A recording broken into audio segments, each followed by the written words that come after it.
ತೆಗಿಬೇಕಾಗಿದೆ. ಇದು ನಮ್ಮ ಚಾಲೆಂಜ್ ಇದೆ. ಕಡಿಮೆ ಪ್ರಿಪರೇಷನ್ ಹೆಚ್ಚು ಇಳುವರಿ ತೆಗಿಬೇಕು. 2050ರಲ್ಲಿ 16 ಜನಕ್ಕೆ ಒಬ್ಬ ರೈತ ಇದ್ದ, ಆದರೆ ಇವತ್ತು 200 ಜನಗಳಿಗೆ ಒಬ್ಬ ರೈತ ಇದ್ದಾನೆ. ಸೊ ಹಾಗಾಗಿ ಒಬ್ಬ ರೈತ 200 ಜನ ವ್ಯಕ್ತಿಗಳನ್ನ ಸಾಕಬೇಕಾಗಿದೆ. ಮುಂದಿನ ದಿನಮಾನಗಳಲ್ಲಿ 500 ಜನ ವಿದ್ಯಾರ್ಥಿಗಳು ಕೂಡ ಅಚ್ಚರಿ ಏನಿಲ್ಲ. ಓಕೆ, ಸೊ ಮುಂದೆ 500 ಜನಗಳಿಗೆ ಒಬ್ಬ ರೈತ ಸಾಕುವಂತ ಪರಿಸ್ಥಿತಿ ಕೂಡ ಬರುತ್ತೆ. ಮುಂದೆ ರೈತರಿಗೆ ಡಿಮ್ಯಾಂಡ್ ಜಾಸ್ತಿನೇ ಆಗುತ್ತೆ. ಓಕೆ, ಹಾಗಾಗಿ ರೈತಾಪಿ ಕೆಲಸವನ್ನು ಮಾಡ್ತಾ ಇದ್ರೆ ಅವರಿಗೆ ಒಂದು ಸರಿ.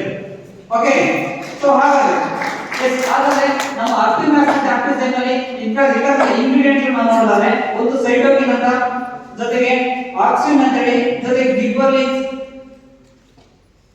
ಎನ್ಸೈಮ್ಸ್ ಅಂಡ್ ಬೇಟಾಯಿಸ್ ಮತ್ತೆ ಹೈಡ್ರೋಲಿಸಿಸ್. ಸೊ ಈ ರೀತಿಯ ಇಂಗ್ರೀಡಿಯೆಂಟ್ಸ್ ಇರತಕ್ಕಂಥದ್ದು. ಸೊ ಇದರ ಕೆಲಸ ಏನು ಅನ್ನೋದಾದ್ರೆ ನಮ್ಮ ಸಸ್ಯಗಳಲ್ಲಿ ಇರತಕ್ಕಂಥ ಪೋಷಕಾಂಶಗಳನ್ನ ಒದಗಿಸಬೇಕಾಗಿದೆ ಸಸ್ಯಗಳಿಗೆ.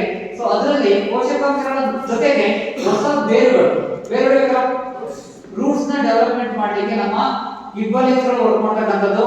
ಜೊತೆಗೆ ಜೀವಕೋಶಗಳ ಡಿವೈಡ್ ವಿಭಜನಾ ಕ್ರಿಯೆಯನ್ನು ನಾವು ಏನು ಕರಿತೀವಿ.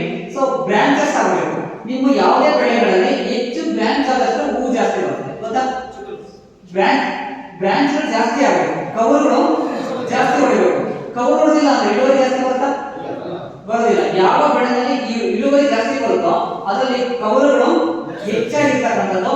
ಇದಕ್ಕೆ ಕಾರಣ ಗಿಬ್ಬರ್ಲಿನ್ಸ್. ಸೊ ಇದರಲ್ಲಿ ಗಿಬ್ಬರ್ಲಿನ್ಸ್ ಅಂತಕ್ಕಂಥ ಒಂದು ಅಂಶ ಇರೋದ್ರಿಂದ ಕವರುಗಳು ಹೊಡೆತಕ್ಕಂಥ ಸಂಖ್ಯೆ ಜಾಸ್ತಿ ಆಗ್ತಕ್ಕಂಥದ್ದು. ಜೊತೆಗೆ ನಮ್ಮಲ್ಲಿ ಸಸ್ಯಗಳ ಮೇಲೆ ಒತ್ತಡ ಬೀಳುತ್ತೆ, ಅಂದ್ರೆ ಸೊ ಗಾಳಿ ಬರುತ್ತೆ, ಚಳಿ ಬರುತ್ತೆ, ಜೊತೆಗೆ ಸ್ವಲ್ಪ ಸುಂಟರ ಗಾಳಿ ಬರುತ್ತೆ. ಸೊ ಈ ತರದ ಒತ್ತಡಗಳು ಸಸ್ಯದ ಮೇಲೆ ಬಿದ್ದರೂ ಕೂಡ ಮತ್ತೆ ನಾಳೆ ಅದು ರೀಕ್ರಿಯೇಟಿವಿಟಿ ಅಂದ್ರೆ ಹೊಸ ಚೈತನ್ಯವನ್ನು ಪಡ್ಕೊಳುತ್ತೆ ಅಂತ. ನೀವು ಬೆಳಿಗ್ಗೆ ಇಷ್ಟು ಬಿಸಿಲಿದೆ, ಬಟ್ ಸಂಜೆ ನೋಡಿ, ಬೆಳಿಗ್ಗೆ ಆ ಸಸಿ ನೋಡಿ ಎಷ್ಟು ಶೈನಿಂಗ್ ಇರುತ್ತೆ, ಹೌದಲ್ವಾ? ಅದು ಶೈನಿಂಗ್ ಬಗ್ಗೆ ಕಾರಣ ಏನಂದ್ರೆ ಅದರ ಒತ್ತಡ, ಅದ್ರ ಮೇಲೆ ಒತ್ತಡ ಬಿದ್ದರೂ ಕೂಡ ಅದು ಅದರ ಆಕ್ಟಿವಿಟಿನ ಮತ್ತೆ ಪುನರಾವರ್ತನೆ ಮಾಡಲಿಕ್ಕೆ ಕಾರಣಕರ್ತಕ್ಕಂಥದ್ದು ಹೈಡ್ರಾಲಿಕ್ ಸೀಡ್ ಅಂತಕ್ಕಂಥ ಒಂದು ಇಂಗ್ರೀಡಿಯೆಂಟ್ ಇದರೊಳಗಡೆ ಇರೋದ್ರಿಂದ, ಆಕ್ಟಿವ್ ಮ್ಯಾಕ್ಸ್ ಮತ್ತೆ ಆಕ್ಟಿವ್ ಸೈನ್ ಇರೋದ್ರಿಂದ ಇದು ರೀಕ್ರಿಯೇಟಿವಿಟಿ ಜಾಸ್ತಿ ಆಗುತ್ತೆ. ಸೊ ಹಾಗಾಗಿ ಜೊತೆಗೆ ನಮ್ಮಲ್ಲಿ ಗಿಬ್ಬರ್ಲಿನ್ಸ್ ಮತ್ತೆ ಎನ್ಸೈಮ್ಸ್ ಗಳು ಏನ್ ಮಾಡ್ತಾರೆ, ಬಯೋಕೆಮಿಕಲ್ ಮೆಟಾಬಾಲಿಸಮ್ ಅಂತ ನಾವೇನ್ ಕರಿತೀವಿ, ಬಯೋಕೆಮಿಕಲ್ ಆಕ್ಟಿವಿಟೀಸ್ ಅಂತ ಏನ್ ಕರಿತೀವಿ, ಜೈವಿಕ ಕ್ರಿಯೆಗಳು ನಡೀಬೇಕು.